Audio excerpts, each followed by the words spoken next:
ഇന്നലെ രാത്രി 11:50 കാശ്മീരിലെ ശ്രീനഗറിന് അടുത്തുള്ള നൗഗം പോലീസ് സ്റ്റേഷനിൽ ഒരു വലിയ സ്ഫോടനം നടന്നു. അതിൽ ഇപ്പോൾ 5 പേർ കൊല്ലപ്പെട്ടു, 13 പേർക്ക് ഗുരുതരമായി പരിക്കേറ്റു. സ്ഫോടനത്തിന്റെ കാര്യങ്ങൾ അവിടെ സൂക്ഷിച്ചിരുന്ന ഫോറൻസിക് സയൻസ് ലബോറട്ടറി സംഘം പിടികൂടിയിരുന്ന അമോണിയം നൈട്രേറ്റ് പൊട്ടിത്തെറിക്കുകയായിരുന്നു. ഇതിന്റെ പരിശോധന രാത്രി നടന്നിരുന്നു. ഈ ഫരീദാബാദുമായി ബന്ധപ്പെട്ട അവിടെ നിന്നുള്ള സാമ്പിളുകളും ഇവിടെ കൊണ്ടുവന്നിരുന്നു.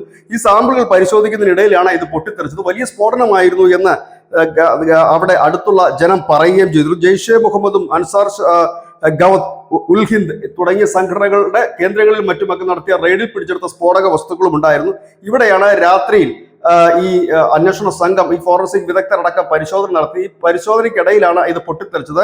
ഇത് ഈ അബദ്ധത്തിൽ, കാരണം ഇതെല്ലാം സ്ഫോടക വസ്തുക്കളാണ്, അതീവ സാധ്യത, പൊട്ടിത്തെറിക്ക് വളരെ സാധ്യതയുള്ള സ്ഫോടക വസ്തുക്കളാണ്. അപ്പോൾ അത് കൈകാര്യം ചെയ്യുന്നതിൽ വന്ന ഒരു പിഴവാണ് ഈ സ്ഫോടനത്തിന് കാരണം എന്നാണ് ഇപ്പോൾ മനസ്സിലാക്കാൻ കഴിയുന്നത്. ഏതായാലും അപ്പോൾ തന്നെ അഗ്നിശമന സേനാംഗങ്ങളും ആംബുലൻസും എല്ലാം സ്ഥലത്ത് കുതിച്ചെത്തിയിരുന്നു. തീ അണയ്ക്കാനും മറ്റും അവർക്ക് ഇന്നലെ രാത്രിയിൽ തന്നെ കഴിഞ്ഞിരുന്നു. ഏതായാലും ഈ ശബ്ദം കേട്ട്, സ്ഫോടന ശബ്ദം കേട്ടതോടുകൂടി കാശ്മീർ ആകെ ഒരു ഭയത്തിന്റെ വക്കിലായിരുന്നു കുറച്ചു സമയത്തേക്കെങ്കിലും. കാരണം എന്താണ് സംഭവിച്ചതെന്ന് ആർക്കും അറിയാത്ത ഒരു സാഹചര്യമായിരുന്നു. ഏതായാലും ഇതിന്റെ കൂടുതൽ വിവരങ്ങൾ കിട്ടുന്ന പുറകെ പ്രേക്ഷകരുമായി പങ്കുവെക്കാൻ ന്യൂസ് ഡെസ്ക്.